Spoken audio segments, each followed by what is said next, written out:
Hey guys, how you doing? Gavin Timms here with REI Network. I am with Chris Arnold, coaching client of mine. Chris, how are you? I'm great. Thanks, Gavin. Awesome. Right, Chris has been gracious enough to let me record this and put it out. Just before we get going, I just want to do a couple of things here. Make sure if you're watching this on YouTube, go and like and subscribe to the channel because we've got more cool stuff coming out. Also, watch out for the new podcast, REI Network Podcast, in association with the Real Estate Investing Mastery Podcast with Joe McCall. So go and subscribe to those two shows as well. I appreciate that. So, Chris, how are we? I am great. I am great. Things are moving along. So, as you know, we're on contract number 4, one in closing, and working on getting another one in closing right now. Yeah, pretty amazing. We're going to be doing a proper podcast with Chris. We're going to turn this into a role play here on a certain deal. But I just want to give a shout out to you, Chris.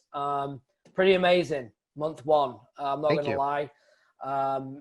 I can't say this about many people. In California, picked a virtual market, and I mean, you've ran with it. Unbelievable. Exactly like I was. I see me the same way when I got going, is that you are not letting anything stop you. So you've learned so much in a month than most do in 6 months because you're taking massive action. You've got one in closing within the first 3 weeks, I think. Yep. You got 4 under contract total that you're working on. We're about to talk about a renegotiation that needs to happen here in a second. Great job. I mean, I think if anyone's watching this, the takeaways need to be is take action, right? I mean, it isn't, as soon as we get this rolling, we get these leads, we get these systems set up, that's what we're bringing in and some advice and guidance, but you're the one controlling this. It's your business. You're making it happen. So I'm not sitting here saying, oh, it was all me and this is just what I do. And no, absolutely not, right? We bring a lot to the table, right? We have 50% we're bringing. You bring the 50% of just implementing. And it's also, we talk through our team a lot because we want more people like you because we can get results faster because you don't question, you just get on with it. And then you say, what's next?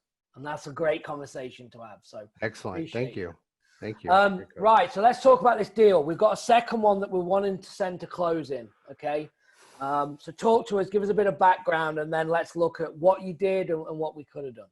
Okay, so this guy, I got him into, I have callers that called him. I gave him a call. He has 2 properties actually that he wants to sell. He wants to retire and get out from under him. One of them is kind of in the sticks, and so I backed away from it, but this one's right in kind of a hot spot of where people are buying and fixing and renting. And so I went and made an offer. I think the ARV's in the 70s. I don't have the exact numbers, but it's in the 70s. So my math ended up being I need to go in around 25 to make the offer work for a wholesale deal. And so I went in, made the offer, sent the contract at 25. He called me like a day later and said, can you do 32? And then, so I talked to him a little bit and asked him how he came up with that number and, why he needed it and all those things. And I said, well, let me step away and call you back a little bit later. I got to get with my partner. We'll run some numbers and see what we can do. So I went back, ran the numbers, gave a little bit, and I ended up making a bigger jump than I wanted to, but I did 28.5. I felt the numbers were confident. They could still work. I could still trade it to an investor. Had you been in the property at this point or not?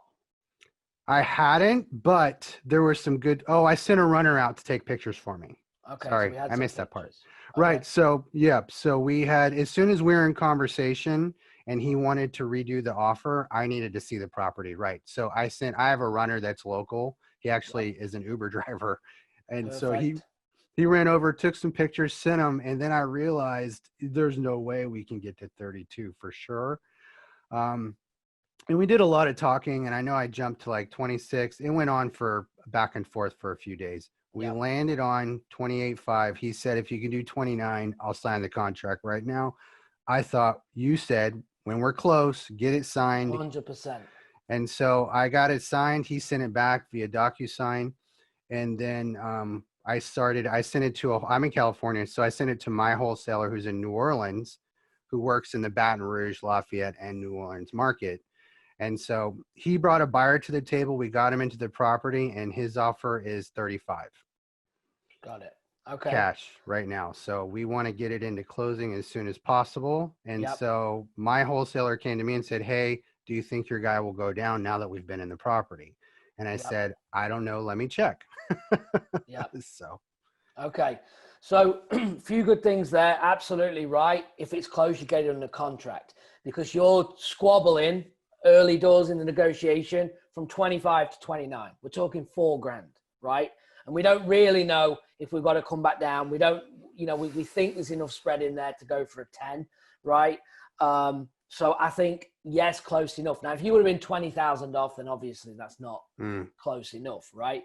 So right. Good job on that. So you went back and forth, you got it under contract at 29. Now you've got pictures, you've gone now to do the inspection with the buyer. The buyer has said 35, let's go, I'm ready. Okay. So first thing is, our goal is also always go 2,000 more if we can. They never give you the bottom. So unless it's like you're happy, but if you've got to squeeze, because remember, by squeezing either side might produce $3,000, $4,000, $5,000, but that over 15 deals, 20 deals, we're talking tens of thousands of dollars over a year, right? Yep. So it is important. So I'd probably go, okay, and the wholesaler needs to go and at least go for 37. Like, look, we got to, for this to work, or we're going to have to get more people in. This is how it would go. You're the only one that's been in. We've got other people wanting to go in. I'd rather just sell it and be done. Can you get to 37 and we have a deal? All right. So that's what I would be going on the buyer's side, try and lift that up. Now we got to go back to the seller.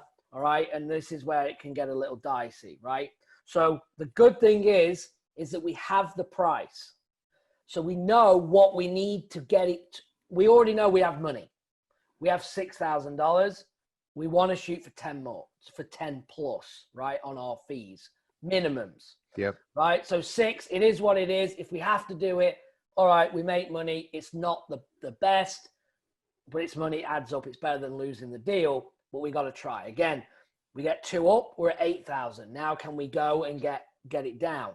So what do we have in our tool belt, all right, or toolbox that we need to go back and have this negotiation, which is what we're going to do right now, okay?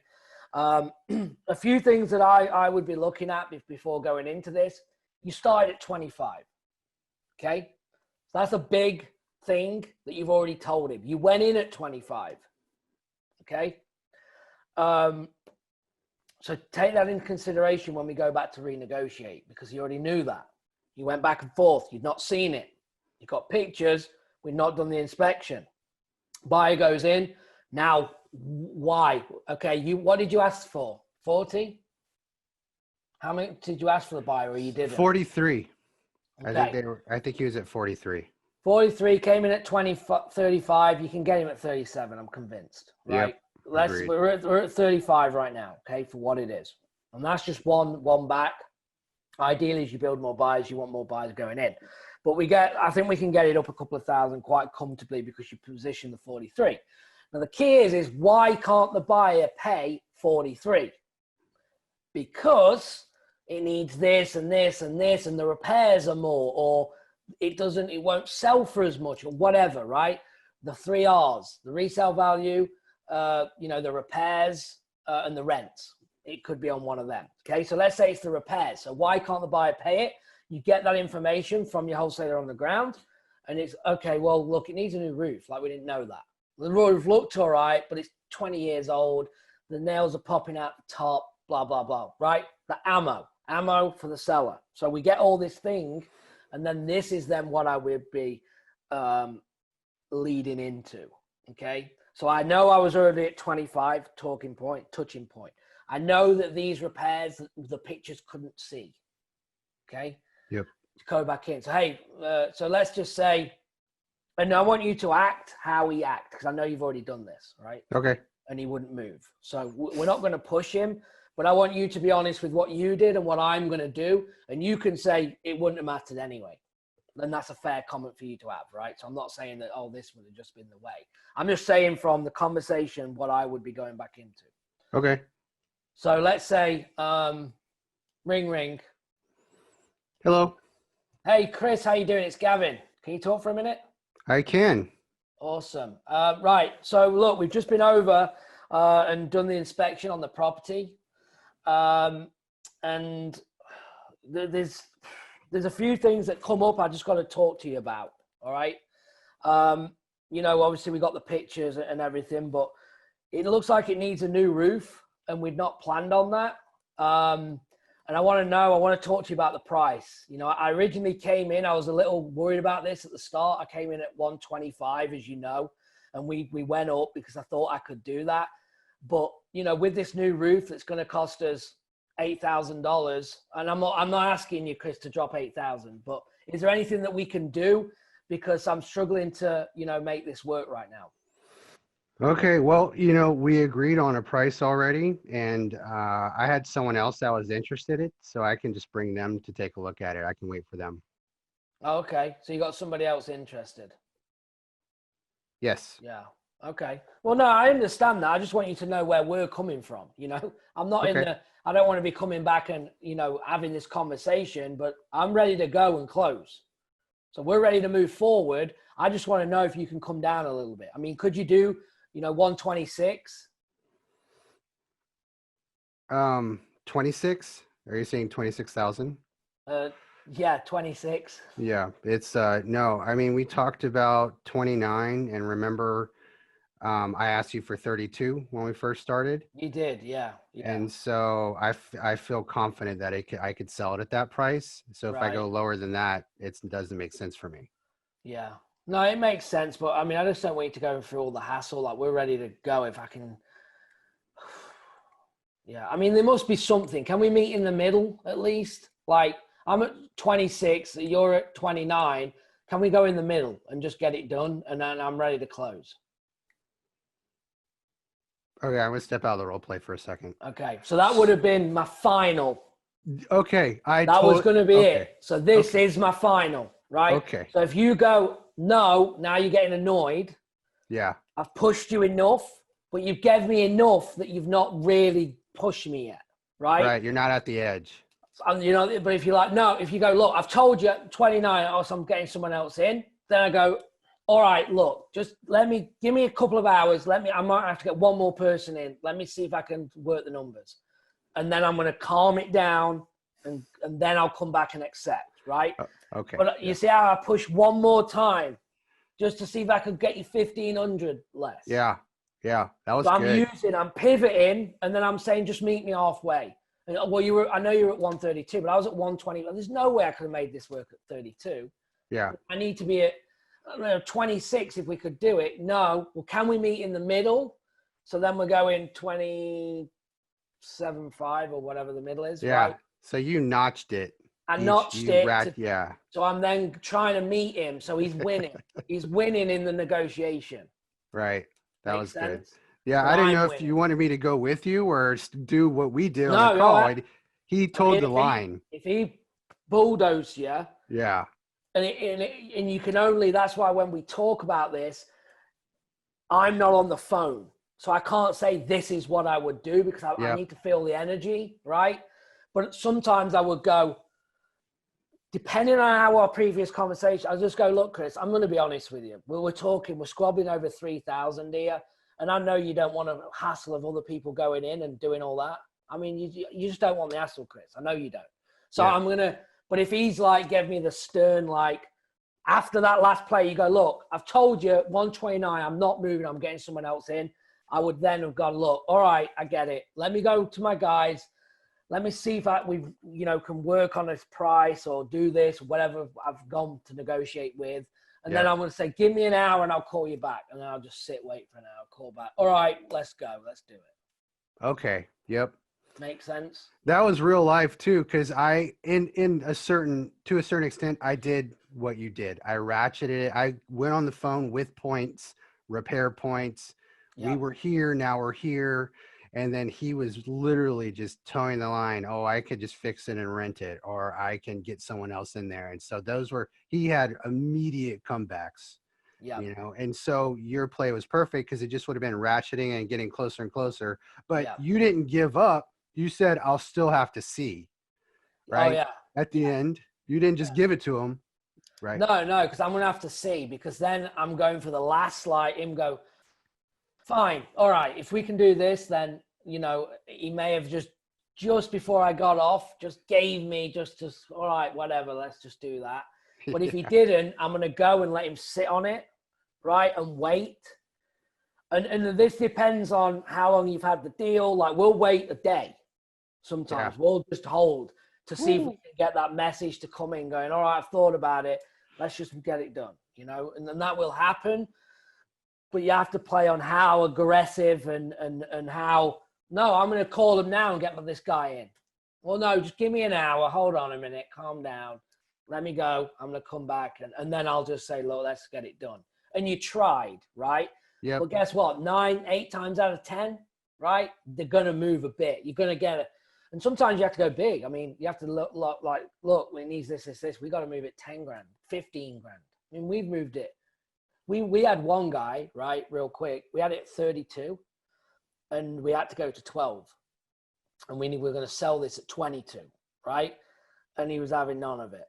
And I said, all right, well, we can't do anything. So we released the contract. 3 months later, he called us saying, please, can we buy this for 12? I'm over it. So you just never know. As long as you feel there's a reason and you build the rapport, that they're not angry at you because you didn't perform. It's the numbers that didn't work. There's a difference. There's a difference between blagging your sellers and giving it all the hype and then not delivering, to positioning it, going lower, right? Coming back in and controlling that for it to all make sense. Because they can't be mad at you. And if they get crazy, just go, look, you can't be mad. I wish I could pay you more. I don't know it needed a roof for 8,000. Like, that wasn't in the budget, but there's nails coming out. There's this. Like, I can't. Chris, believe me, I want to move forward at that price. Yeah. I'm not going to go and lose money on this. I'm an investor. I'm trying to make money. It's a business. I'm trying to make it easy and hassle-free for you, or whatever I'm saying, right? Yeah. Those are all great points. And but you wouldn't know this, but this seller was particularly intense. Yeah. From the beginning, and I think he's just an intense person in general. And that's so exactly my read on him on the phone was like, I feel like I'm gonna lose this. So he switched kind of the control a little bit for the most part. Yeah, absolutely. So anyway, but yeah, that was good. Well, awesome. Well, look, I appreciate it. Hopefully, guys, if you got something from this, remember, like and subscribe to the channel. Check us out on iTunes, new podcast, in association with the Real Estate Investing Mastery podcast. Check them out. Like, subscribe. Appreciate you. Put in the comments if you have any questions on this. And again, Chris, I appreciate you. Thank you. Thanks, Gavin.